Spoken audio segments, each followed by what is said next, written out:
ગાંધીનગરમાં ઠેર ઠેર રામનવમીની ઉજવણી થઈ। ગૃહ રાજ્યમંત્રી હર્ષ સંઘવી ગાંધીનગર પહોંચ્યા। ગૃહ રાજ્યમંત્રીએ પોલીસ ભવન ખાતે પહોંચ્યા હતા। Trinetra command and control centre ખાતે તેઓએ નિરીક્ષણ કર્યું। હર્ષ સંઘવીએ રામનવમીની યાત્રાનું નિરીક્ષણ કર્યું હતું।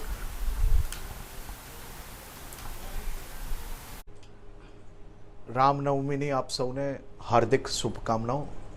આજે રાજ્યભરમાં ચારેય દિશાએ મહાનગરોથી લઈને નાના નાના ગામડાઓ સુધી ખૂબ મોટી સંખ્યાઓમાં રથયાત્રાઓ નીકળી રહી છે।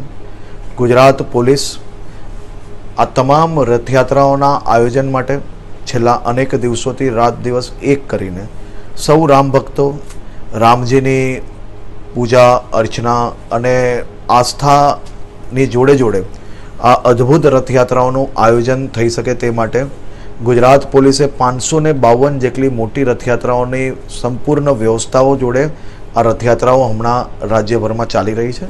આજે ગુજરાત પોલીસ ભવન ખાતે ખાસ ડીજીપી અને બીજા સિનિયર અધિકારીઓ સાથે આ યાત્રાઓના નિરીક્ષણ માટે છેલ્લા અનેક કલાકોથી સૌ અધિકારીઓ અહીંયા છે અને મને વિશ્વાસ છે કે ખૂબ સારી રીતે આ રથયાત્રાઓ બધા જ ખૂબ જ ઉત્સાહ અને ઉમંગથી આ યાત્રાઓ નિકાલી રહ્યા છે અને સૌની આસ્થા સૌ લોકો પૂજા અર્ચના સારી રીતે કરી શકે તે પ્રકારની વ્યવસ્થાઓ કરેલી છે।